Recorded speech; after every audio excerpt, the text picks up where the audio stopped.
Well, hi, I'm Rick Reef, and welcome to Inside OC. John Morlock's here to make his case for cutting county pension benefits. And we'll hear from a Morlock critic, too. But first, we leave OC for the Sahara Desert and an extraordinary marathon run that's being made into a documentary. An OC businessman with his roots in the Middle East helped pave the way. David Nazar reports. Actor Matt Damon is the executive producer of a new documentary chronicling the epic journey of three men who ran across the Sahara Desert. The documentary, called Running the Sahara, follows the three men as they run for 111 days, over 4,000 miles, through 6 African countries. During the trek, Damon and his production crew would run into trouble. How to get the runners through Libya. All the producers had absolutely no idea that they would run into this major obstacle of getting into Libya. This is Laguna Beach resident Omar Turbi. He's president and CEO of Orbit Systems, a semiconductor and aviation company in Newport Beach. Omar is also an expert in U.S.-Libya relations, having spent the first half of his life in his native country. They had tried to get into Libya like 8 months before they had anticipated to cross the Niger-Libya border. And they just couldn't get through to anybody. They weren't getting any callbacks, phones, no email backs, no faxes. Nobody was responding to them. And that's when Matt Damon looked to the OC and asked for Omar's help. With his vast connections and knowledge of Libya, Omar got to work. It was not an easy challenge for me, but knowing people all the way from the head of state of the country to, the whole government, I made the argument that it's about time to open up. I think this is going to be good for Libya. Omar was making his case for the runners to be allowed through Libya at a time when that country was tentative and still on somewhat shaky ground with the U.S. Libya has just opened up to the world no more than 36 months ago. Maybe at the most 48 months ago. And to have a crew coming into the country, a country that had just given up its weapons of mass destruction, were thinking it might have sites that are still there somewhere in the desert or in the country, and they didn't really want to allow anybody coming in and just freely roam in the desert and take pictures everywhere. Finally, though, with much effort, Omar was able to convince the Libyan government to allow the filming to continue and the runners to continue across the Sahara. Omar, along with his son Omar Jr., joined the production crew in Africa and helped guide the runners through Libya. In the scheme of things, however, this was just a small win for Omar. For years, he had lobbied to try and bring the U.S. and the Libyan governments together. Remember, Libya and the United States had their runnings since 1981. You're talking about, over 25 years of slapping sanctions on top of other sanctions on Libya. And so it just it took its course. Timing was right. And Libya didn't have many friends in Washington. I was probably the only guy in Washington telling the former administrations and current administrations that this is in our best interest, folks. Whether it was trying to get 2 countries to talk or trying to get 3 runners across the Sahara, Omar Turbi says his mission remained the same. I have had a passion to bring these 2 nations together, and I feel a great deal of success for having done that. In Laguna Beach, David Nazar reporting. And now I'm joined by 3 of the guys who made the journey. Long-distance runner Charlie Engel and documentary producers Keith Quinn and Mark Joubert. Welcome, gentlemen. Thank you very much. Charlie, Omar's story is just a little part of a much longer journey that you made.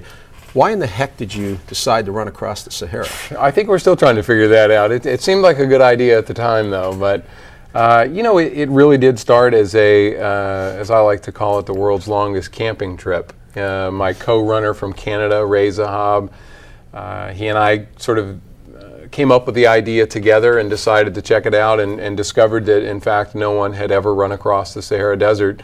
And as we know now, for good reason. And really, it was nothing more than that. It was very simple, and we decided it was a challenge we wanted to take a shot at. And you brought on a 3rd runner, too. My good friend Kevin Lin from Taiwan. And in fact, we had been competitors for years, racing in the Amazon jungle, the Gobi Desert, and other places around the world, trying to beat each other all the time. And in this case, we decided to team up and see if we couldn't tackle something together. Is running across the Sahara different than if you were going to, let's say, run across the United States? Much different. Much different. It was from a logistical standpoint, it was so so much harder than I ever anticipated it. And some of that is because I probably am just naive. I think just because I have the idea, I get to go do it. And it really turned out to be a heck of a task to get the permissions to cross. And as we learned with Libya, and that wasn't the only situation like that, but with Libya, we really needed to make a lot of extra effort to make it work out. Let's take a look at the route that you had to run, just so folks get an idea here.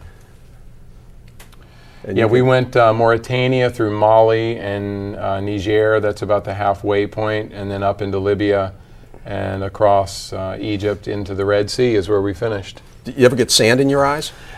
Pretty much every day. I'm still finding sand occasionally in my ears and places that... and no Hotel 8s to stay at? Well, let's put it this way. This usually sums it up for people. We had exactly 2 showers in 111 days. Oh, boy. Yeah. Okay. We were very pleasant to be around, so... Okay, yeah. Keith, you and Mark are part of a production company called Live Planet. Yes.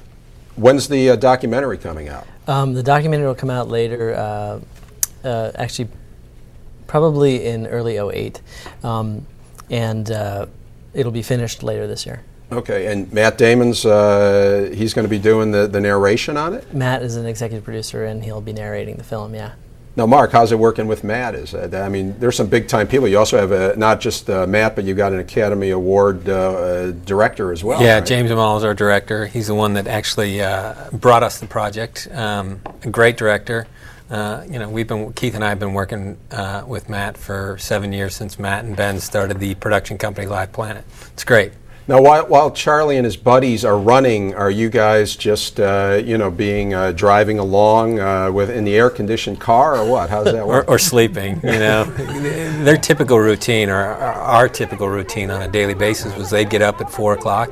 Some days we'd shoot them, some days we wouldn't. They'd hydrate for an hour, and then they'd start to run. Charlie, we got views here of the crew and yourselves meeting the folks. What was the reaction of people? Is it anti-U.S. or what kind of reaction? Did you get? And I had no idea what to expect when we went, but in fact, it was the exact opposite. We had, as you can see right here, everyone was truly happy when we showed up. Now, initially, there would be some reluctance to open up. We were like, we might as well have been aliens. They'd never seen anyone certainly running across their country and couldn't understand why. Did they run along? Very often the kids, in fact, would join in and run sometimes for amazing distances, in fact. But I never felt unwelcome anywhere that we went or in true, danger. I thought it was a really great experience. And I think we were good ambassadors for countries that don't know very much about the United States, certainly. Right. Keith, any concerns about terrorism or security concerns? When we started the project, one of our biggest things was we wanted to make sure that everybody on the production and the expedition got across Africa safely. And barring a few, minor illnesses and large blisters, knock wood, we got everybody across Africa with no major injuries, and that's a really big accomplishment in our view. And we had some great people attached to the project to help us get across safely, as Omar Turbi being one of them. What's the message you'd like viewers to get from this documentary?